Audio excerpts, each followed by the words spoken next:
Let us begin with the felicitation first. I would request the poet of the evening, Why I Write Poetry, Ipshita Ganguly, to felicitate the panelists, award-winning poet and a positive poet in quotes, Paravitadi. We have Anandita Shamanto, poet, painter, translator, and one of the core members of ISISAR. Poet Amanita Sen, author of 3 books of poetry, she practices mental health and one of the core members of ISISAR. Shutanuka Ghoshra, academic, poet, translator, critic. Shoheli Mitro, journalist, author, critic, and owner of her own content and creative tales, talks, and walks, TTW. And we have Ballori Sen amongst us from Gokhale Memorial College and the heart and soul of ISISAR. The heart and soul of ISISAR.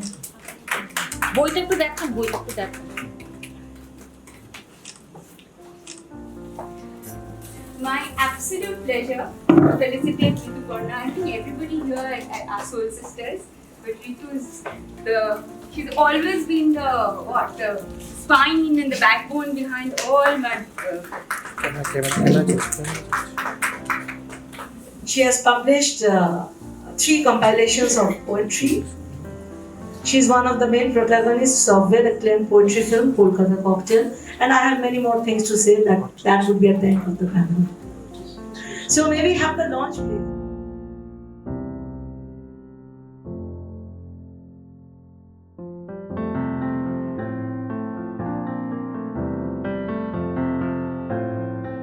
ISISAR today to launch the book, and now we go to the panel directly. Shitati, I think I'd like to start with you. A few words, and then we continue with the panel, one after the other.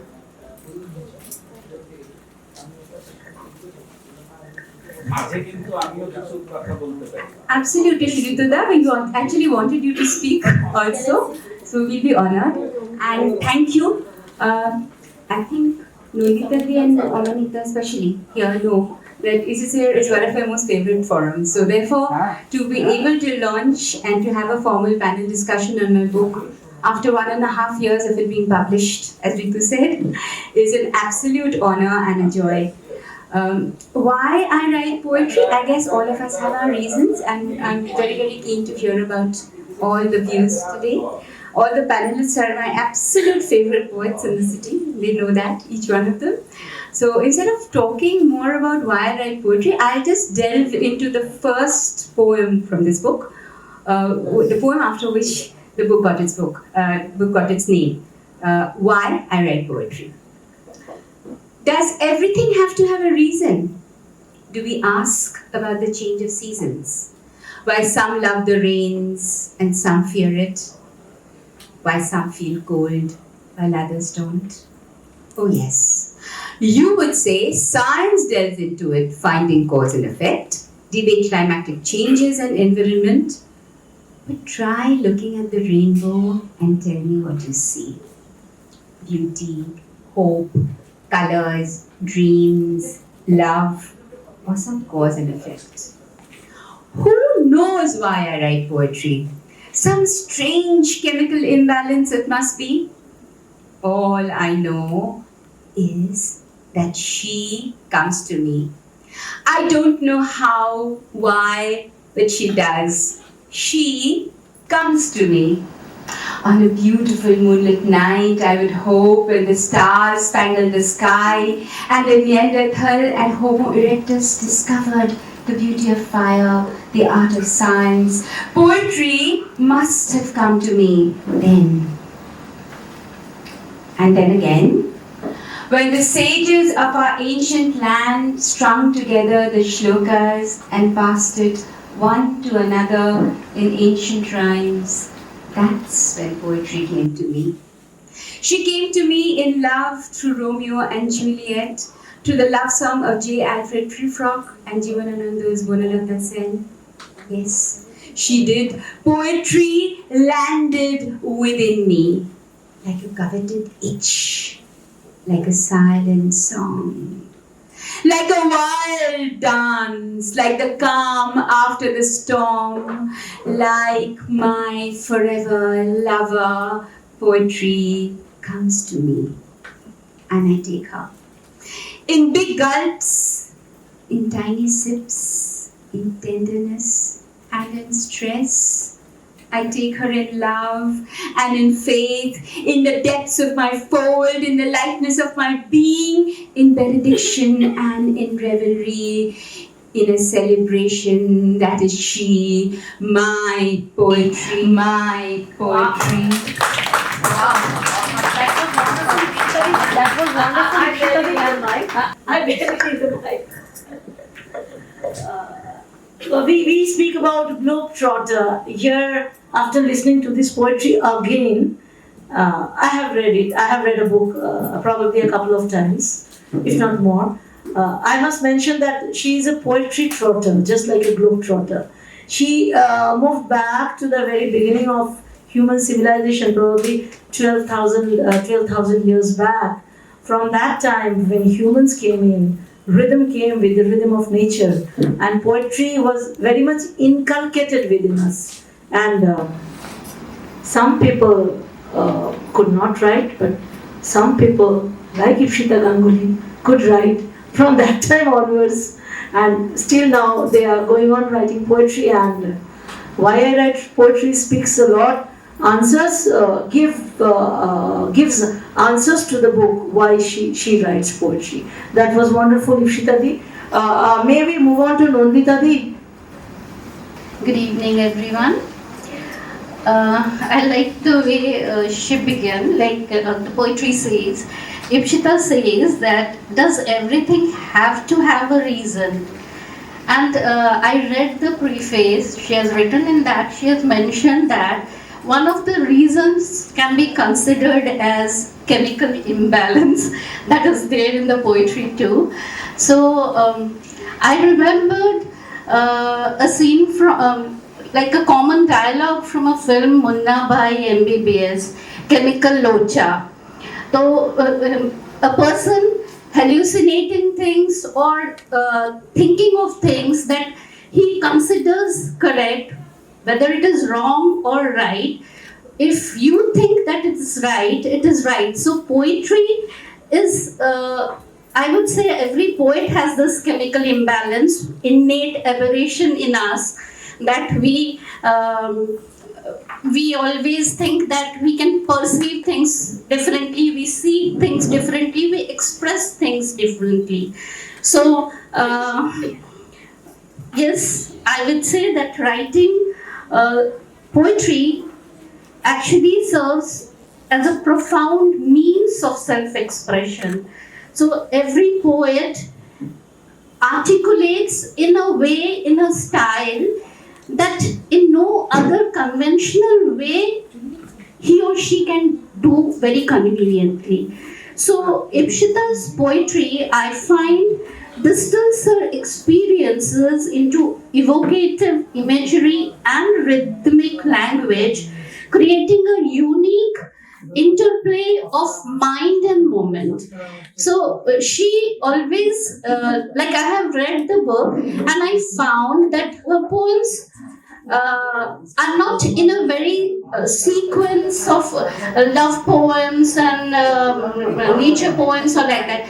One poem is about love, the next poem may be evocative and addressing a societal problem. So in her poem, Malati, I have found that she is writing about the pain and empathy that she has. I think she has an experience with a maid or somebody which made her think that way, and she thinks about, she writes about Malati, who works very hard to meet the ends, but then her husband ill-treats her, and this kind of, treating as a lesser being or treating as a person that you are born to serve. This human psychology is there in one strata of, we know that domestic violence is very common in one strata of our society. So she addresses that. And in another poem, I find that she writes about the fragrance of sun. So, would anybody dare to go near a sun to find how it smells? A poet does. And Ipshita writes, the poem is delving into other aspects of human nature, but thinking of something like a fragrance of a sun, that was very different. I found that a person only who is creative, who thinks differently, can distill this feeling out of an imagination. Now, I would like to say that besides many love poems that she has written, which are very cute, very crisp, I found that she has written another very evocative and very strong poem about the plight of a girl child, titled For the Girl Child on Karwa Chauth. Karwa Chauth is, we all know, celebrated for a husband's long life, for his well-being, and for a husband. So a daughter is born to a family, and the daughter is disowned by the father because she is a girl child. She goes into adolescence, she grows up, and she is longing for her father's attention, but she does not get that. So we can think about this thing happening in many families, in many parts of our country, where girl child is not taken as a Lakshmi like many do, but they think that girl child is a burden. So a girl child, when she is not given that acceptance, how pathetic is the life of that child. So I think she here wanted to narrate, and in the poem I found that she says that this girl, when she grows up, she will be accepting a man, and she will be performing this, she will be fasting for her husband. But meanwhile, all the things that she is facing is actually making her strong. These cuts that she is actually going through will cut her like a diamond. She writes about that even a diamond is cut at angles, then only it shines. So we girls or we women, we are so tolerant that we come out of many situations and we accept what is there waiting for us in future. And I think her poems have the craft of poetry, where one can explore the depth of human experiences, capturing fleeting moments, the beauty of sorrow, love, introspection. She has all poems in different, I would say, different aspects of human emotions. It offers a space for reflection, enabling the writers to delve into her personal and universal themes alike. It is a good read, and I would ask everybody to go through the book. You would love it. Now, since we are talking about why I write poetry, now every poet writes poetry just because we have to write, as she mentioned it. We are someone, we actually do not know why we write, but there can be many reasons why we write. So I have written in a way, in a form of a poem, why I write poetry. I write to taste the raw salt of my own longing, to draw out from the hidden cells of emotion that shimmer unnamed beneath the daily crust. each word a wound pressed open until an ache is a music, until a pain finds clean light. I write because there is a voice, not in my mouth, but deep in the root of me, uncoiling, rising, demanding to breathe. On the page that holds what I cannot say aloud, here I make myself go naked, here I am held. A verse is a catharsis, like a river sweeping out the crowded chambers of memory, regret, hope, the tangled, knotted fabric of the heart. In writing, I purge, I distill the soul's wild ferment into a human song.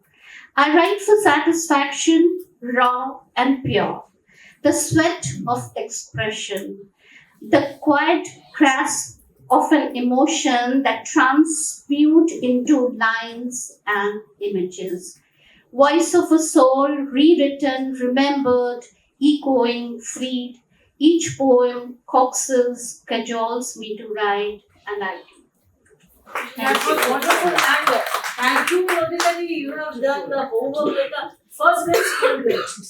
And I'm sure Shutanukadi keeps her talk very, very precise and very, very to the point and within the blessings of time. Shutanukadi, over to you. Thank you, Ritu. Yukshita, thank you. Because, I don't know how many times I have told you to do something with your book. Isn't it? কাঠের মুখ হলে এতদিন ফেটে যেত. So many times I have told her. So, today is a very happy day for me also. Because, birthing poetry, those of us who are women, we know how hard it is to give birth to anything, be it a sapling, be it a poem, be it a thought, whatever, So I'm very happy. Now, while I was going through her collection, what struck me is the title. The title, Why I Write Poetry, is very interesting and intriguing. And the answer I found out is that because she loves life, that is why, she writes poetry. She is someone who really loves life, full of empathy, full of love for life. That is very important. We all live, but loving life and living it is something else. And I dare not say anything more because two mental health professionals are sitting with me. Okay, so that is not my domain. And another thing which I like is the way she has brought in many themes, like the wonderful necklace that she is wearing. All the different beads are being woven into a garland. The one bead is love, another bead is loss, the other bead is pain. But at the end of the necklace, what I found is that there is a kind of transcendence. She aspires for something more and she goes beyond that, which I like very, very much. And, I won't go through all the poems because, Ritu has very sweetly reminded me that I should keep to the time, and she knows that I keep to the time. But again, if maybe there are other avenues where I will discuss our poems, and the language, since I am someone who is trained to deal with words. Words come effortlessly, and as yesterday Dr. Chatterjee was telling, that poetry should be read in between the lines. Once you go through her collection, then you will find that, her words are very powerful. It's not that, or not that she has, yes, it is for any poet, words come effortlessly. But at the same time, she has chosen her words with much care. And that happens because she loves life. And coming to my stance as a poet, uh, I don't consider myself to be a poet in that way because I, I have started writing poetry very late in my career. But again, writing poetry is very therapeutic. Okay. Yes, I'm so honored. And whenever my ma was a poet, she was a poet who used to write in Bengali, and many of her poems were published in Desh. So I had grown up with a mother who was a poet, but I dare not write poetry because when you have a mother, obviously she will point out, এটা ঠিক হয়নি বাবু, এটা হচ্ছে না. Like mothers are, combination of angel and a demon. Okay, so that was how. But when I started writing, And I'm sure Shutanukadi keeps her talk very, very precise and very, very to the point and within the pressings of time. Shutanukadi, over to you. Thank you, Ritu. Ipshita, thank you. Because, I don't know how many times I have told you to do something with your book. Isn't it? কাঠের মুখ হলে এতদিন ফেটে যেত. So many times I have told her. So, today is a very happy day for me also. Because,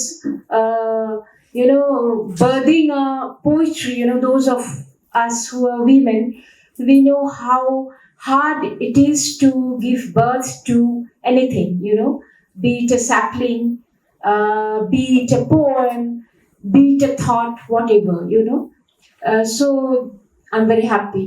Now, while I was going through her collection, what struck me is the title. The title, Why I Write Poetry, is very interesting and intriguing. And the answer I found out is that because she loves life, that is why, she writes poetry. She is someone who really loves life, full of empathy, full of love for life. That is very, very important. We all live, but, loving life and living it is something else. And I dare not say anything more because two mental health professionals are sitting with me.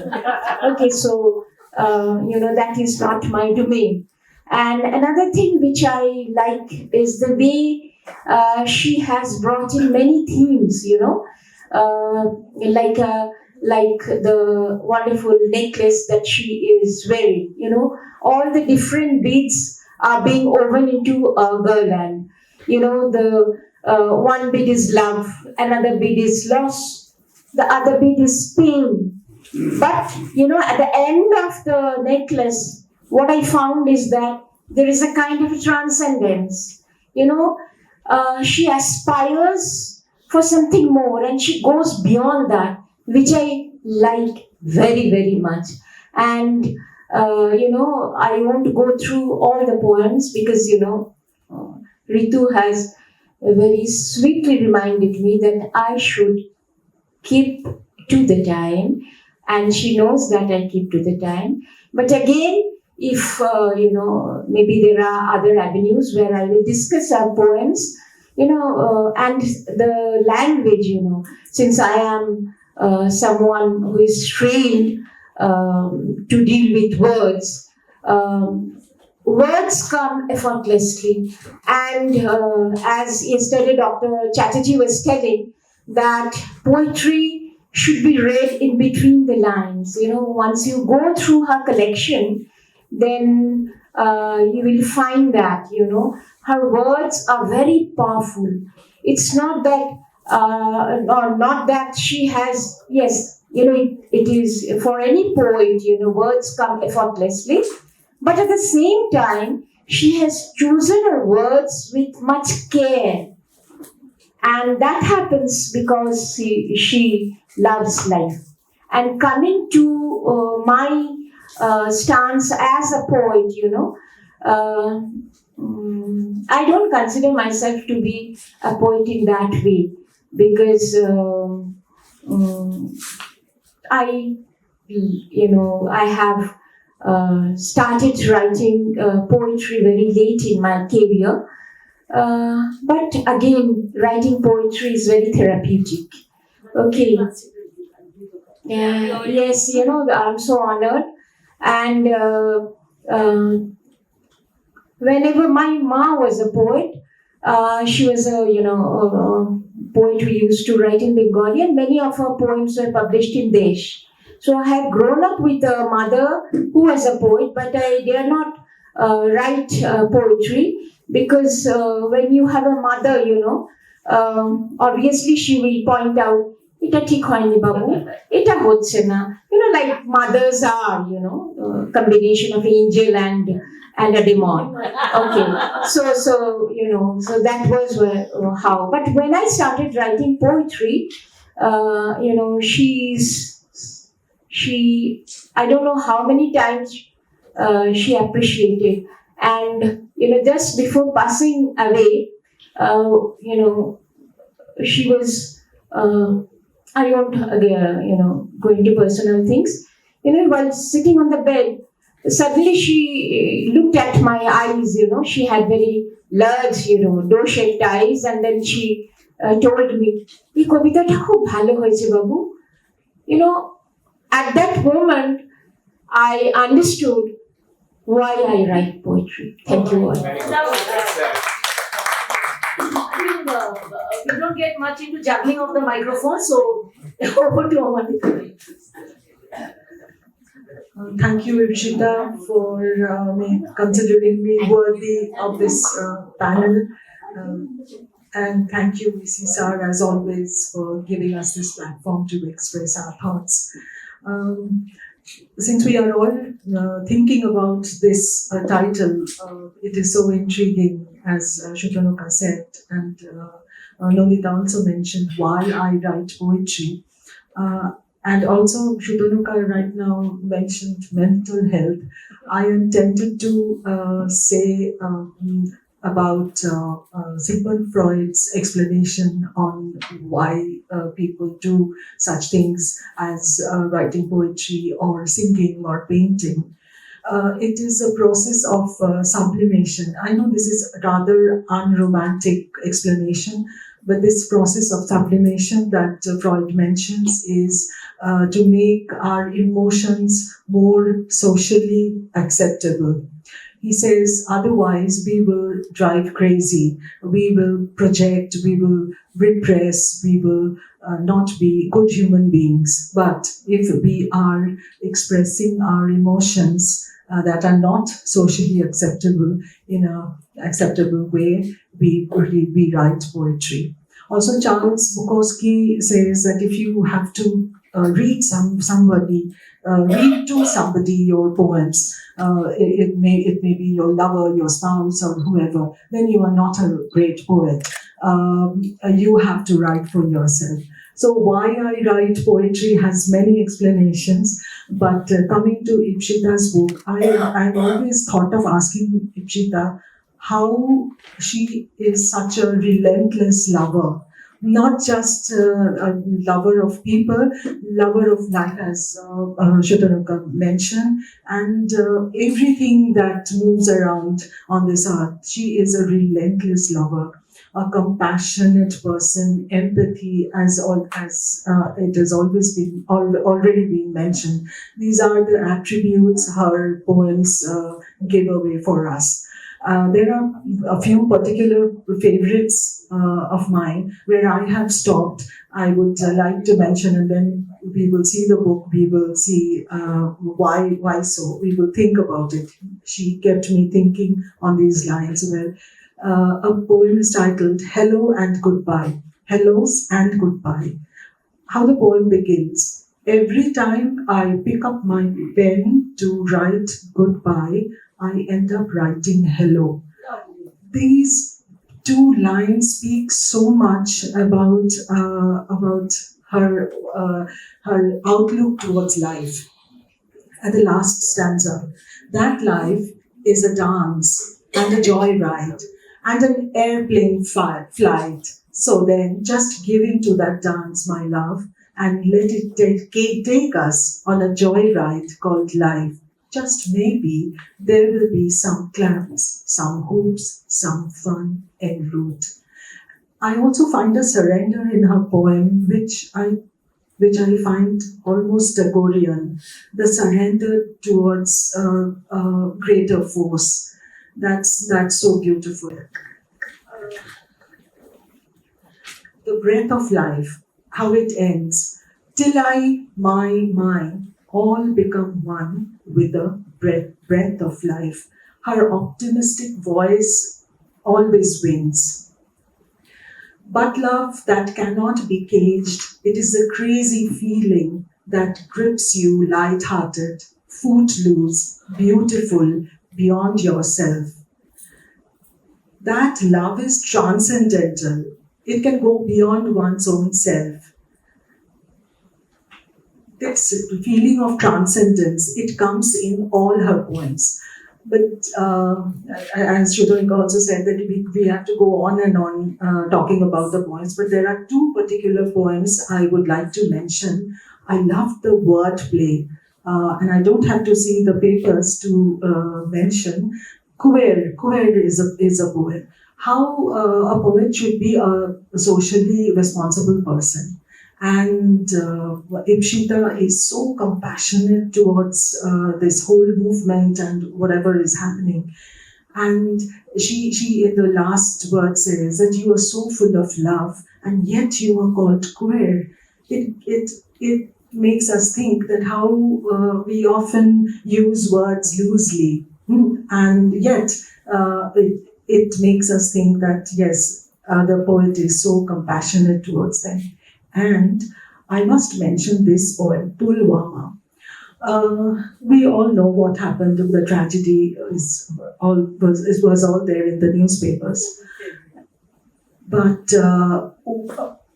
she has a solution towards this problem. Like a true poet, in the end, she says that each person has the responsibility of changing oneself from within. We cannot only go on blaming the governments and blaming the army or blaming the people. We always must look at ourselves. It is almost like she is talking like a Buddhist, a true Buddhist who believes that the change comes from within. It's not about Buddhism, it's about all religion where people are asked to turn towards their own selves. These two particular poems I had to mention. I do not want to go on and on because there are other speakers. I just want to read what I wrote after reading Shita's poem. I don't know why these words came, but it came. And will you be the wind for me when breath feels stuck, forgetting its way out? The soothing grass beneath my feet when they ache from a long day's walk? The rope to cling to at the cliff's edge on nights when the moon forgets its awe, and when I'm breaking into a strange formlessness, be the potter's fingers shaping me back to form. Dear poetry, in all the times I die, will you be the kiss that breathes me back to life? Thank you. Yes, so well with the poems of from Why I Write Poetry, and I'd like to add on to what you said. In a true sense, Ipshita Ganguly is a believer in life, liver and a lover. Yes. Thank you so much, Amanita Di. Shall we move on to Shortly? Good evening, ladies and gentlemen. First of all, I should and I would love to thank Ipshita. She's a very dear friend of mine. And I should say that she not just celebrates poetry, as Amanita also just now said, that her poetry reflects that she celebrates life as well. And I think she celebrates life through poetry. I should also thank ISISAR and Sir out here because he's a man among all the women right here and he is actually supporting all the women. Now, all said and done, I had actually read this book and bought this book long back when Ipshita had actually first brought this book out almost a year back, I guess. 1.5 years, yeah. Now, if you ask me whether I write poetry, the first thing I would say that I don't write poetry. Maybe friends like Ipshita think that I do write poetry. And why till date I don't have a book of poetry, though I have written many, because of the simple reason that I write poetry for my own self. It's a kind of a catharsis. It's a kind of bringing out what is there inside me during times of happiness, during times, it just comes out, it just flows. It's not that I want to write poetry, that's why I'm writing a poetry. Now, because I run a content and creative company and we do lots of books, I would like to draw, everyone's attention towards a very, very practical thing about poetry. And I think this is the right forum because we have so many poets around us. I have seen most publishers, they refuse to print or publish poetry books free of cost, in the sense like traditional publishers, if we are talking about traditional publishers. I keep on asking them why. They say poetry books don't sell. It is only that the people who are writing, their friends, they buy, the others don't. So here we are talking about poetry. Here we are celebrating people like Ipshita for poetry. I think all of us should keep on buying poetry books, just like we buy fiction books as well, to keep the poetry going in motion so that people like Ipshita or other poets out here, their words, their feelings also reach out to a bigger audience. Because if it doesn't reach out to a bigger audience, then we just cannot weave our lives through poetry, just like Ipshita has done. So this is a very important thing. And I have also seen in the poetry celebrating forums, if you're not allowed to read poetry, people don't come to attend. So this doesn't show the love for poetry. This actually shows that I want to read my poetry. That's why I'm here. So I think these are very practical things which are related to poetry, and these things we should also address. Or else there will not be any exchange of minds, exchange of thoughts, and exchange of poetry as well. As far as Ipshita is concerned, I think she doesn't only write poetry, she breathes, lives, performs poetry. The way she reads the lines, the way she, talks about her poetry. It is like as if the poetry is in motion. It is like a movie. I mean that is what I love best about her. Just now when she opened, the conversation with why I write poetry, she actually, performed poetry. I will not say she writes. I will not say she reads. I'll say that she performs poetry. So that is again something, which I think that every poet should try to do, because that takes the poetry to a very different level. So level of thoughts, maybe right now I'm not just sticking to the point which Sir had said, but I'm trying to see poetry in a bigger format, taking off from Ipshita, because Ipshita is a poet, as rightly the others in this panel have already mentioned, who touches upon several subjects. She is not only writing about one particular subject. So, she's celebrating each and every subject, be it a tragedy, be it a moon. While I was reading this book, there's a poem called Trumpet Moon. So through the moon, she's actually celebrating love. So, there are so many thoughts which can be weaved into a few lines in a poetry. That is the beauty of poetry. That is the beauty of Ipshita. That is the beauty. not just her outer beauty, but her inner beauty I refer to.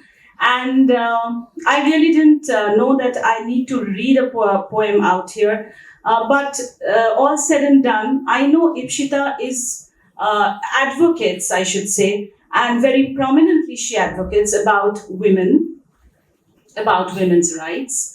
And I have seen several of her posts, and it is not just for any political reason she does it, but she does it from her heart. And hence, as a tribute to this evening where Ipshita's book has been launched, I would like to read a poem of mine, which is very close to Ipshita's heart. I know that. So I will read that. Yeah. Vagina Virtue.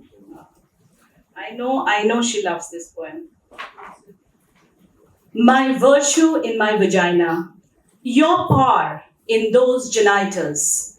Did then the wise hide behind those muddy fields where the golden harvest swayed in the morning breeze, ready to feed the hungry mouths?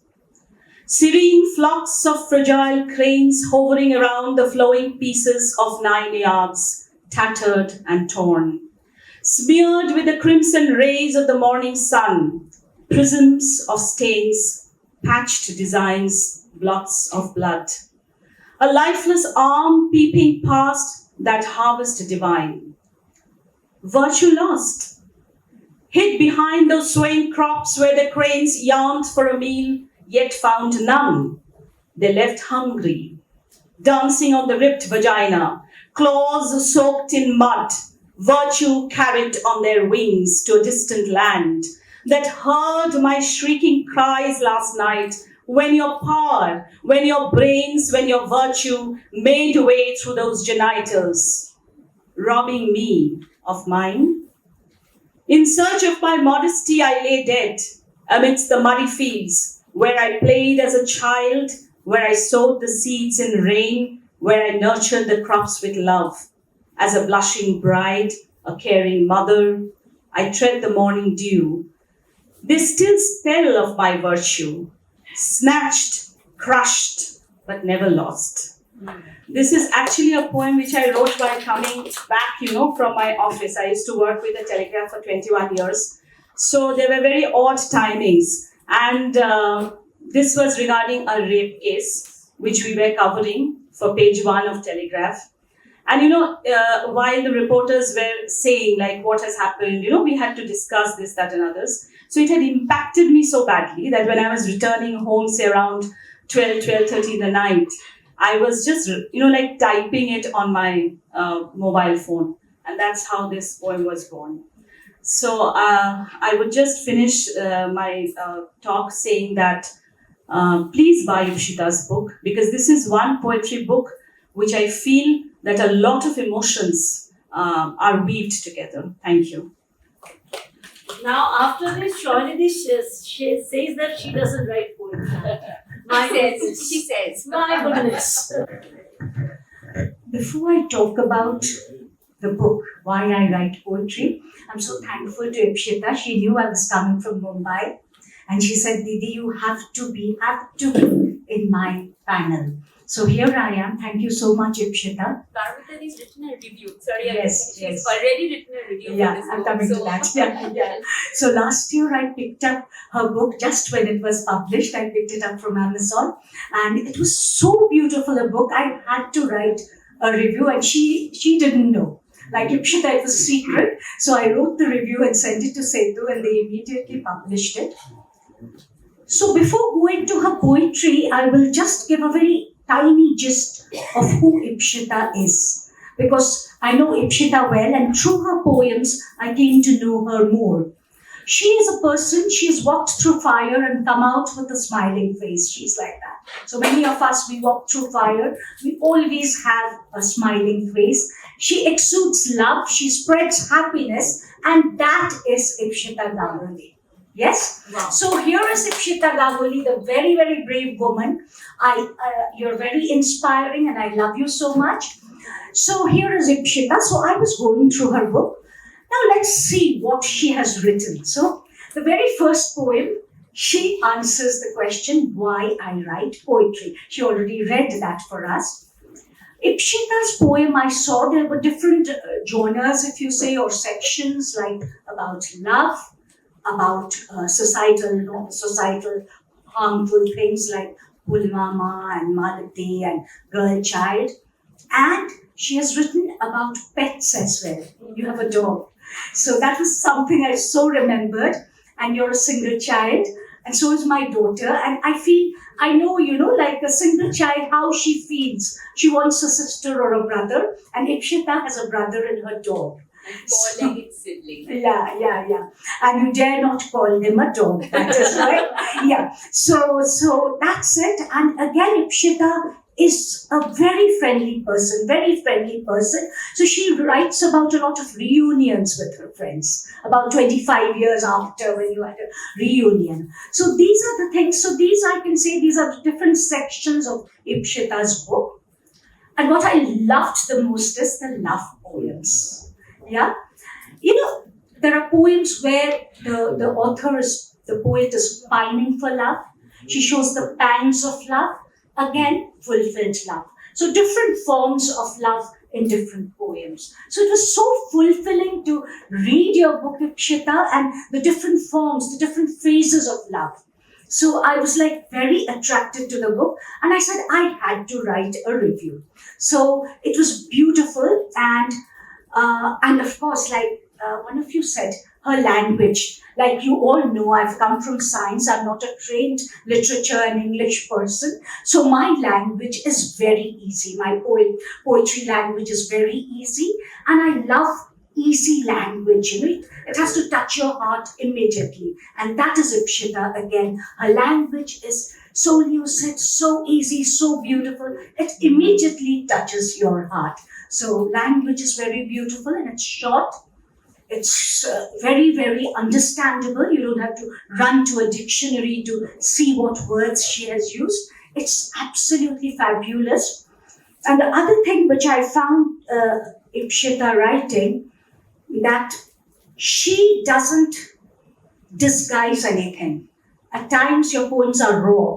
At times it's very candid, very raw, which you can find the poet within the pages. So I found Ipshita in many of the pages. So I just loved the book. You have to give it a read. It's an amazing book. And why I write poetry? Since I came from science into poetry, the other day I was at a talk and I said, I feel very complete after being a poet. I feel very complete, and I feel it's very therapeutic. Yes, some of you said therapeutic. So I think I'll read one of my poems and you'll understand why I became a poet.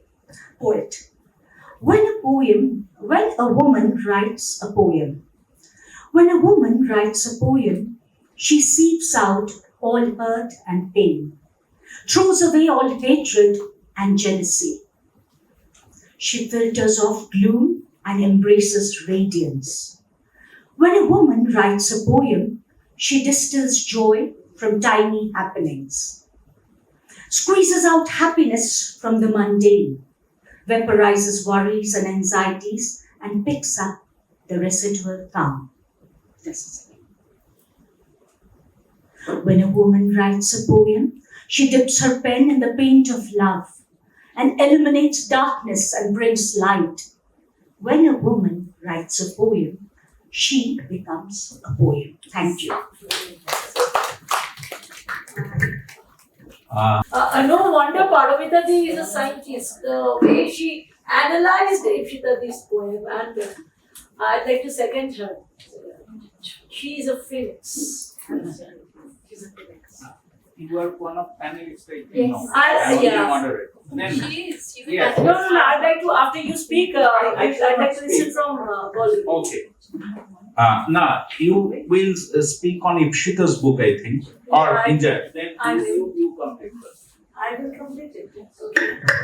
Then we shall go to Gauri and Shabda. Okay. I will complete. Before I complete, I have to begin. typically written. This is so typically Hindu. Okay. I've gone to the book a couple of times, probably more. And Why I write poetry?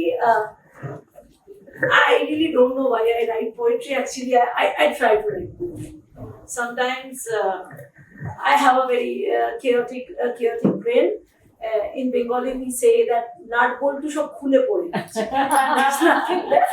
And when it gets more chaotic, All the beauties you made. You are a poet. and when it gets more chaotic, then probably I try to write poetry. So I don't want to get into that, why I write poetry. I'd like to summarize, but before that, let me mention a few points. Especially, I'd like to come back to Shohilidi. When Shohilidi was telling that there are very few listeners of poetry. People come to a poetry circle because if they are invited to read a poem, then they will come. But the way Ishita Ganguly reads a poem, I think that's an added attraction that people will come and listen. But before I get into the summary part, I'd like to get back to Shutanukadi, probably for 30 seconds or 1 minute. She again is very, very brief in her poems. She wants to render something for Ishita Ganguly. Thank you so much, Ritu, once again. This poem is titled Acceptance. I waited months for words. Bland, tongueless words appeared, disappeared, like Macbeth's witches, vanished into thin air. I warmed up to silence. Thank you. Lovely. That was so very. You will summarize the session, I think. Total. Yeah, totally. Then So let yeah, them speak. Okay. let them speak first.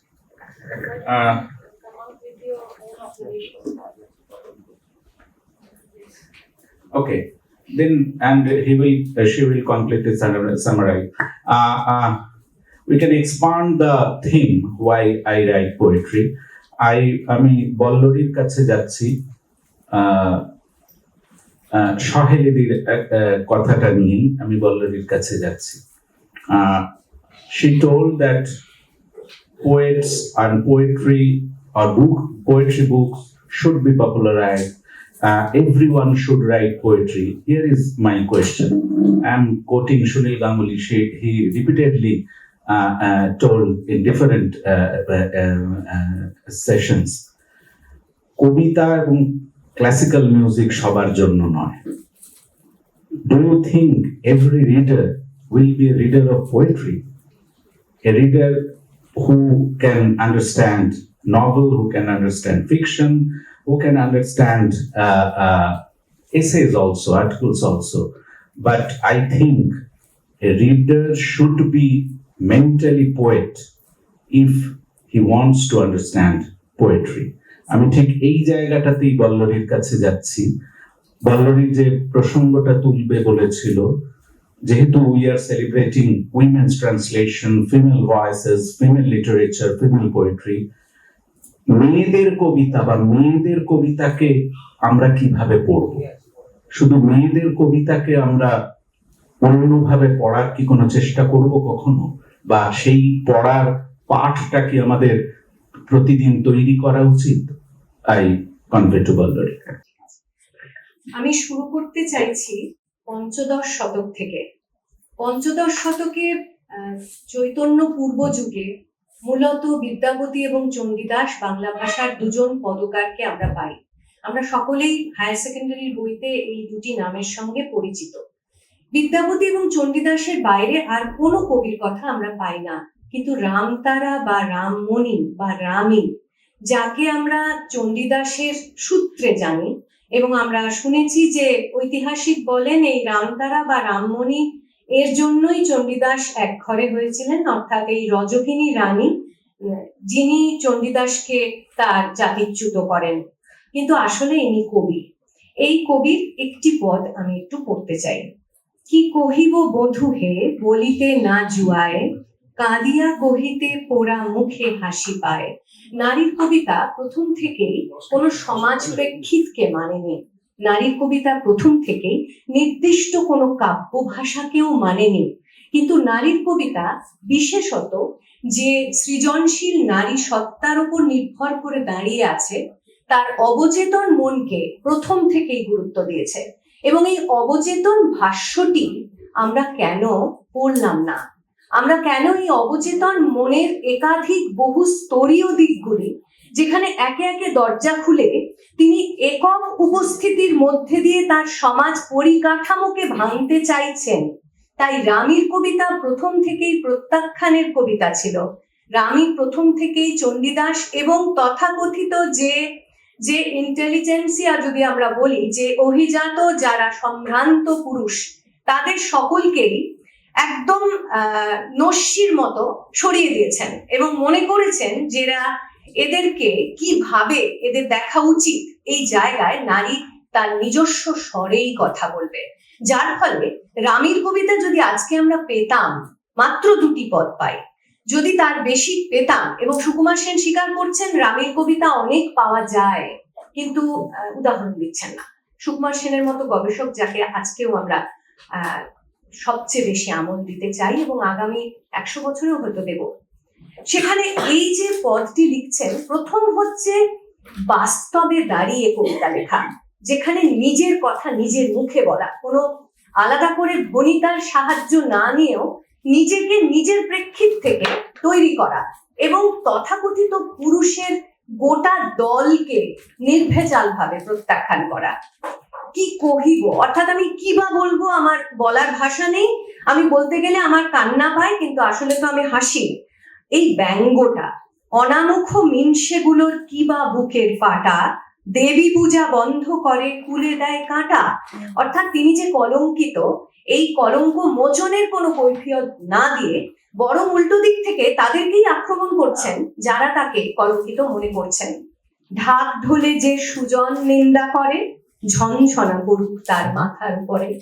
এই যে বাজ পড়বে কাদের মাথায়? না, সেই অনামুখ মিনসে। অনামুখ জ্ঞানেন্দ্রমোহন দাশের অভিধানে অনামুখ সম্পর্কে যে মানেটা দেওয়া হয়েছে, সেটা কুদর্শন, কদাকার, পুরুষত্বহীন, অর্থাৎ পুরুষকার বিহীনতাকে, অর্থাৎ পুরুষের যে অন্য একটি কাপুরুষ ভীরু স্বভাব, যে না জেনে অসত্যকে না যাচাই করে কাউকে কলঙ্কি মনে করছে, এই জায়গা থেকে অনামুখ শব্দটি ব্যবহার করছেন। আমরা নারীর কাব্য ভাষাকেও হারিয়ে ফেললাম। নারীর নিজস্ব যে অন্দরমহলের ভাষা ছিল, সেই ভাষাটিও পঞ্চদশ শতক থেকে আরো অনেকের লেখায় হয়তো প্রকাশ পেত, অন্তত রামতারার লেখায় তো পেতই, যাকে আমরা পাইনি। শেষ পর্যন্ত তিনি এই দেশ ছেড়েই চলে যেতে চাইছেন। অর্থাৎ এমন নয় যে আমাকে হে প্রভু আশ্রয় দাও। এই যে 19 শতকের ব্রিটিশ শাসিত ভারতবর্ষের বাঙালি যখন নারীর কলঙ্কে মনে করছে সবটাই পুরুষের স্বাধীনতার অধীনে আছে, এই অধীনস্থ কর্মচারীর যে একটা অদ্ভুত একটা সত্তা তার উপর আরোপ করা হচ্ছে এবং বলা হচ্ছে যে এই বাবু যে বাইরে ইংরেজের মার খাচ্ছে, সে ঘরে এসে স্ত্রীকে পেটাচ্ছেন। এই জায়গা থেকে দেখলে কিন্তু পঞ্চদশ শতকের আখ্যানটা একদম আলাদা ছিল এবং এই ডিসকোর্সটা, তার যে নিজস্ব একটা টেক্সট, তার ভাষা, তার বয়ান, এসবের মধ্যে দিয়ে কিন্তু খুবই স্পষ্ট। এর পাশাপাশি আমি চলে যাব কবিয়াল, একজন কবি গানের ভেতরে, যজ্ঞেশ্বরী। এই যজ্ঞেশ্বরী কবিয়াল, যিনি একমাত্র কবিয়াল হিসেবে ওই ভোলা ময়রা, গোজরা বই, অ্যান্টনি কবিয়াল এবং রাম বসুর নাকি শিষ্যত্ব নিয়েছিলেন যজ্ঞেশ্বরী এবং রাম বসু তাকে তার মতো করে ব্যবহারও করেন। কিন্তু যজ্ঞেশ্বরীর নিজের লেখা রাম বসুর সঙ্গে কোনোভাবেই তার কোনো যোগাযোগ নেই, সম্পূর্ণ স্বতন্ত্র একটি পাঠ পাওয়া যায়। অনেক দিনের পরে সখা তোমারে দেখতে পেলেন চোখেতে, ভালো বলো দেখি তোমার সখার সংবাদ, ভালো তো আছেন প্রাণেতে। তার তো মনে নাই অধীনিরে নবীনার, এই যে নবীনা, প্রাচীনা ও নবীনা, যেটা কৃষ্ণকান্তের বিলে বঙ্কিমচন্দ্রের কাছ থেকে আমরা পাচ্ছি, সেই নবীনা শব্দটি কিন্তু প্রয়োগ হচ্ছে অনেক আগেই। ভেসেছেন সুখ সাগরে, ভালো সুখে থাকুন তিনি, তাতে ক্ষতি নাই, আমায় ফেলে গেলেন কেন শাঁখের করাতে। এখানে আমার নিজে মনে হয়েছে এই শাঁখের করাত, শাঁখ এবং শাখা দুটি আছে, অর্থাৎ একই সঙ্গে ধ্বনি সাম্যের কারণে শাঁখ বা উৎস কার্যকারণ সূত্রে শাঁখ থেকে শাখা, এই দুটোর ভেতর দিয়েই নারীর অবচেতন মন, যে একদিকে সে বিবাহিত এই কারণে সে আবদ্ধ হয়ে রইল, অথচ তার স্বামী অন্য নারীতে আসক্ত। এই যে অবচেতন মনের যে যে যন্ত্রণা, সেই যন্ত্রণাকে প্রকাশ করার জন্য যে সংকেতটা ব্যবহার করছেন ভাষায়, সেটা এইরকম যে শাঁখের করাতে। আমি পাশাপাশি আরেকজনের কথা বলবো, মিল পাওয়া যাবে এই জন্যই যে নারীর কবিতার ক্ষেত্রে কোনো যুগ বা দশক ধরে বিভাজনের প্রয়োজন হয় না। নারীর কবিতা কিন্তু হাজার বছর আগের থেকেও একদম সাম্প্রতিক কালে আজকে যেমন ইপসিতা লিখছেন, তার কবিতাতেও হয়তো এমন অনেক সংকেত বা এমন অনেক কাব্য ভাষার এমন অনেক ইমেজারি পাওয়া যাবে যেগুলোর একদম একই কনোটেশনে ব্যবহার করা হচ্ছে, কিন্তু কেউই কারোরটা হয়তো পড়েননি। একশৃঙ্গ অশ্ব, অর্চনা আচার্য চৌধুরী। খিড়কি খোলা একলা আমি পুকুর পাড়ে, জলের নিচে শালুক ভরা টুকরো আকাশ, শূন্যে চিল, পাক খাওয়া চিল, কালো বিন্দু, চতুর্দিকে নিবিড় বন, শান্ত ছবি, ভাঙা আয়না, কুচ্ছিত মুখ, টুকরো টুকরো স্বর্গ ছবি, গুপ্ত বিষ, একশৃঙ্গ পুরুষ তোমার মৃত্যু হোক। এখানে আমার মনে হয়েছে এই খিড়কি খোলা একলা আমি, এই যে আমিকে অ্যাড্রেস করা হচ্ছে এখানে। এমন একটি দরজার কথা আমি জানি, যেটা খিড়কির দিকের দরজা, যেটা আমাকে পুকুর পাড়ে নিয়ে যায়, যেখানে আমি আত্মপ্রতিবিম্ব দেখি, যে প্রতিবিম্বকে আমি আমার সমাজের চোখ দিয়েও দেখি না, আমার কাছের মানুষদের চোখ দিয়েও নয়, এমনকি আমার কাছেও যাও জানা। সেই যে আমি, নারীর কবিতায় যে নারী শরীরের কথা থাকে, সেই নারী শরীর কিন্তু নারী নিজেই নির্মাণ করেন। সেটা শুধুমাত্র তার জৈব শরীর নয়, জৈব শরীরের অন্তস্থ আরো বহু স্তরে সেই শরীরের একটা কাঠামো তৈরি করেন তিনি। অর্থাৎ একই সঙ্গে যে মুহূর্তে তিনি লিখছেন, যে মুহূর্তকালীন একটি বিশেষ অনুষঙ্গ তৈরি হচ্ছে, সেখানে একটা সমাজ প্রেক্ষিতের চাপ যেমন এখানে আমরা শুনলাম, সেরকমও যেমন থাকতে পারে। আবার পাশাপাশি বহু ঐতিহ্যের শত বছরের যে রক্তবিন্দু প্রত্যেকটি নারী তার নিজের ধমনীর মধ্যে বয়ে নিয়ে আসছেন, তার কথাও কিন্তু তার কবিতায় উঠে আসবে, যা হয়তো তিনি নিজেও সম্পূর্ণ পাঠ করতে পারবেন না, নিজেও সম্পূর্ণ তার মানে জানতে পারবেন না। তার জন্য হয়তো আগামী কালের অপেক্ষায় আমরা থাকবো। নমস্কার।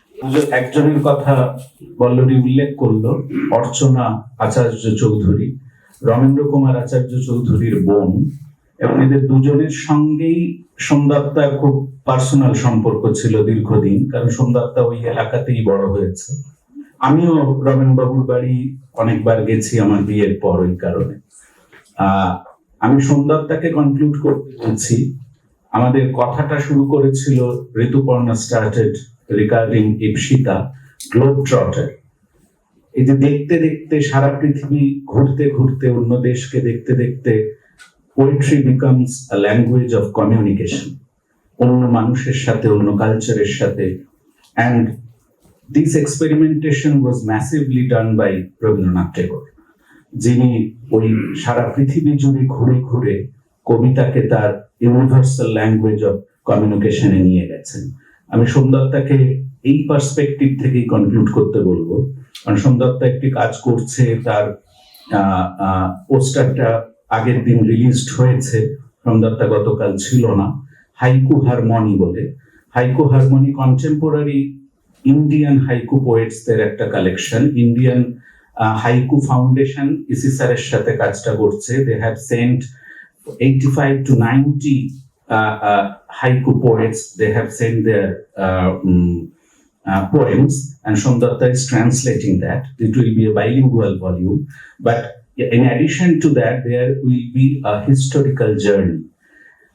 How haiku poems started by Indian poets, and when in every state, few poets, renowned poets, started to write haiku.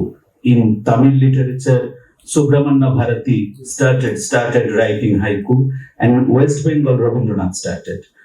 Japan যাত্রীর ডায়েরি যখন জাপানে যাচ্ছেন, উনি মাতসুবাসো অনুবাদ করছেন, অন্যদের অনুবাদ করছেন, কিন্তু উনি যখন হাইকু লিখতে গেলেন, he broken the forms of haiku, and তার মধ্যে উনি ওনার একটা সিগনেচার দিলেন, সেটাকে হাইকুর ফরম্যাট 5-7 ফর্মে রাখলেন না, কিন্তু ওইটাই বোধহয় এরাও বলতে চেয়েছে বারবার, যে কবি আলটিমেটলি তার একটা সিগনেচার কোথাও দেবে, সেটা অন্যের পছন্দ হতেও পারে, নাও হতে পারে, কিন্তু আমি আমার মতো করে কমিউনিকেট করব। I request Somdatta to conclude from Ipsita to Tagore. একটা পরিসর বেঁধে দিলেন। না সময় বেশি নেই। কবিতা লিখি কেন এবং সেই সূত্রে বিভিন্ন কথা উঠে আসছিল, এবং যেগুলো খুব অবশ্যই একই ধরনের ফিলিংস তো আসবেই, spontaneous overflow of powerful feelings, এটা তো সকলেরই। তো ভালোবাসা যেখানে সত্যি সত্যি একটা খুব ভীষণ রকম একটা প্রণোদনা, জীবনকে ভালোবাসা, মৃত্যুকেও ভালোবাসা, সে তো বটেই, কারণ না হলে কবি বলতে পারতেন না কখনোই মরণের তুহু মম শ্যাম সমান। তো এই সম্পূর্ণ হয়ে ওঠার যে ব্যাপারটা, যেটা পারমিতা দিও বললেন, যে আমি যখন থেকে কবিতা লেখা শুরু করেছি তারপর থেকে নিজেকে সম্পূর্ণ বলে মনে করছি, একটা কমপ্লিটনেস ফিল করছি। তো এই সম্পূর্ণতা, সমগ্রকে নিয়ে দেখার চোখ তৈরি হওয়া, সেটাই হয়তো কবিতার সঙ্গে সাহচর্যের একটা বিষয়, এবং কবিতার সঙ্গে থাকতে থাকতে হয়তো সেই দৃষ্টি, সেই বোধটাও তৈরি হয়। এখানে আমাদেরকে স্বল্প পরিসরে রবীন্দ্রনাথের কথায় আসতেই হবে, এবং আমি যে কাজটা সাম্প্রতিক শুরু করেছি সেইটার কথাও কিছুটা বলতে হবে। সেইটা ডক্টর চ্যাটার্জি বললেন, সেটা একটা হাইকুর সংকলন। তো হাইকু সূত্রে দেখা যাচ্ছে যে সত্যি সত্যি হাইকু আমাদের দেশে বোধ হয় বাংলায় অনুবাদ হয়ে প্রথম আসলো রবীন্দ্রনাথের হাত ধরে।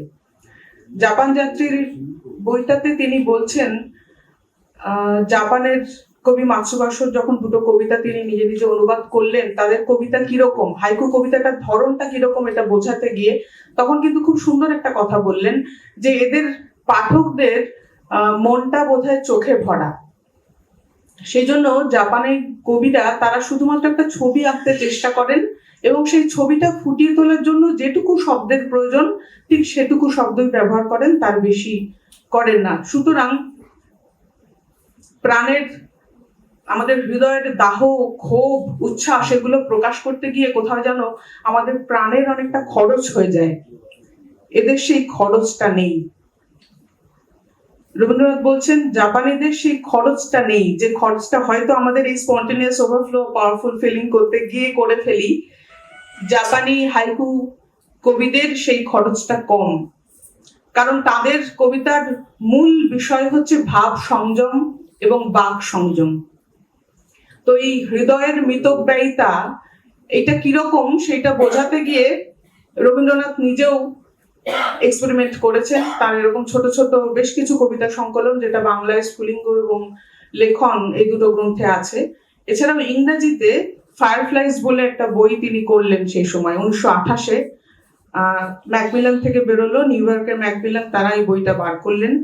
সেখানে খুব সুন্দর রবীন্দ্রনাথের এত সুন্দর একটা উদাহরণ দিই আমি, একটা ছোট্ট কবিতা, বাংলা এবং ইংরেজি। প্রজাপতি সে তো বরস না গণে, নিমেষ গনিয়া বাঁচে, সময় তাহার যথেষ্টতাই আছে। The butterfly counts not months but moments and has time enough. তো এই ভাগ সংযম এটাকে সঙ্গী করেই কিন্তু এটাকে একদম খুব সেন্টারে রেখে আমাদের হাইকু চর্চার যা কিছু অভিমুখ সেটাই স্থিরীকৃত হবে, এবং সেভাবেই ভারতীয় কবিতাতেও ভারতীয় কবিরা তারা যারা হাইকু চর্চা করছেন এখন, সেভাবেই চর্চাটা চলে আসছে। তো সেই যেহেতু আমি সেই কাজটায় হাত দিয়েছি, আজকে সেখান থেকে খুব ছোট ছোট দু তিনজন কবির কবিতা পড়বো। তার মধ্যে আমি মূলত বেছে নিয়েছি, যেহেতু এটা উইমেন ট্রান্সলেশন মান্থ, সেজন্য আমি নারীদের স্বরকেই তুলে আনার চেষ্টা করেছি। মেয়েদের লেখাই পড়ছি এখানে। একটি ছোট্ট মেয়ে, ক্লাস 8-এর একটি স্টুডেন্ট, সে লিখেছে একটি কবিতা সুন্দর। Grandma's perfume in her tattered bag, elanji flowers. ঠাম্মার পারফিউম, তার ছেঁড়া ব্যাগের ভিতর বকুল ফুল। Intensive care unit, the broken stitches of the quilt.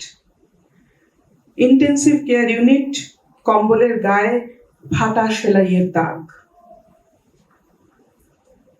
Clear skies, these bluebells camouflage my blues. স্বচ্ছ আকাশ, এই নীলাভ রং ঢেকে দেয় আমার নীল বিষাদ।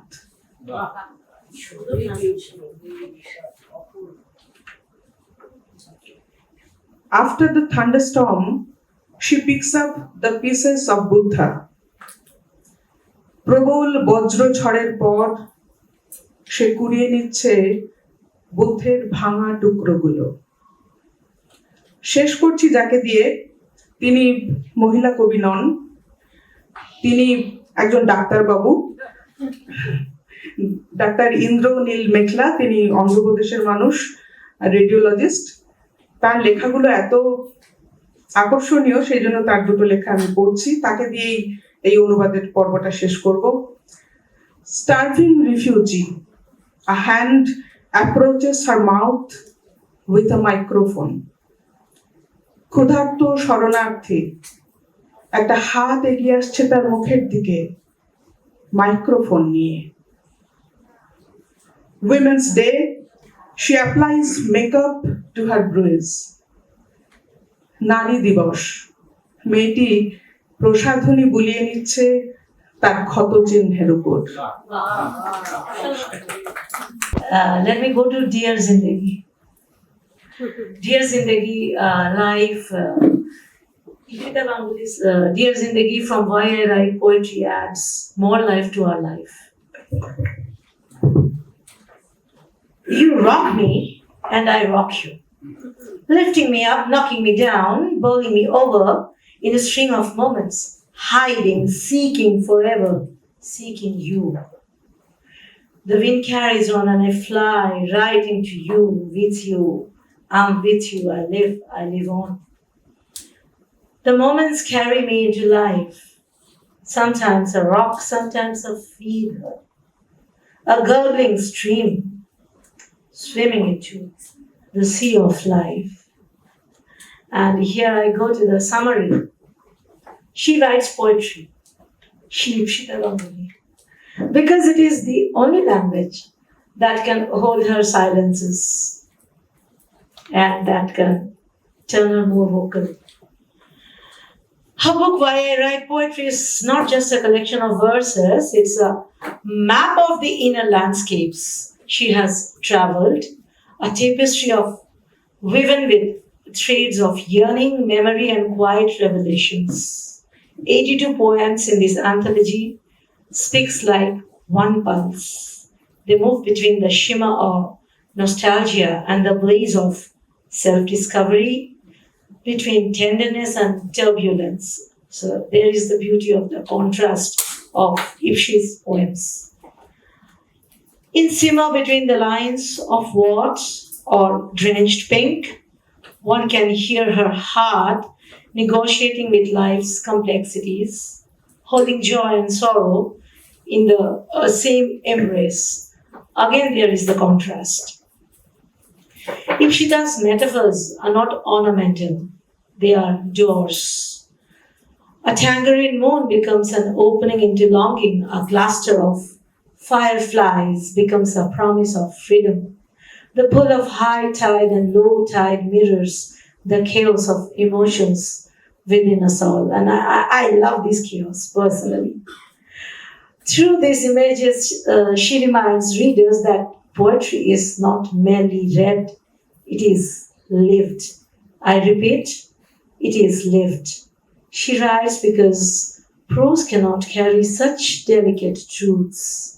Poetry allows her to say what lies beyond speech, the ache of words left unsaid, the shimmer of untold dreams, the eternal dance between absolution and extinction.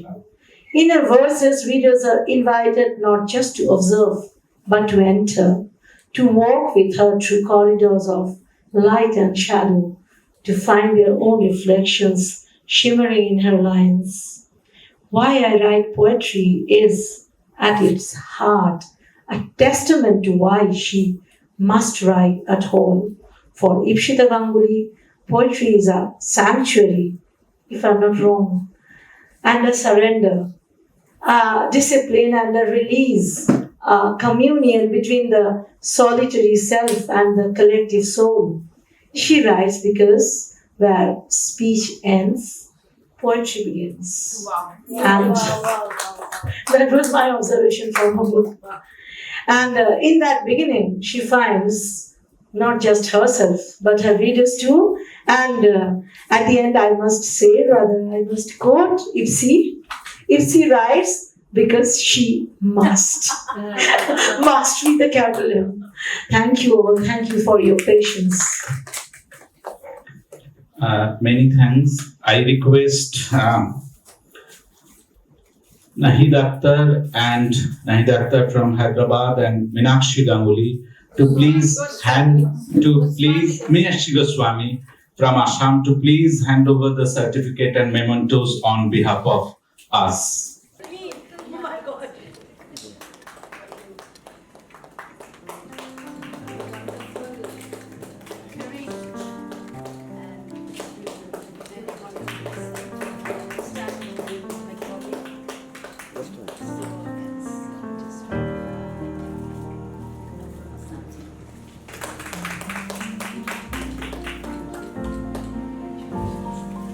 Why we shall take certificate here?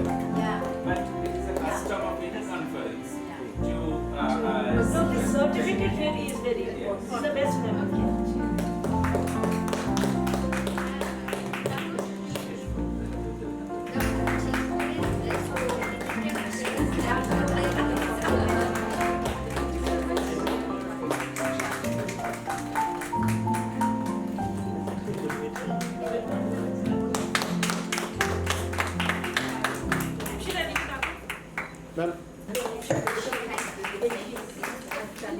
এবার একটু সবাই একসাথে দাঁড়ান।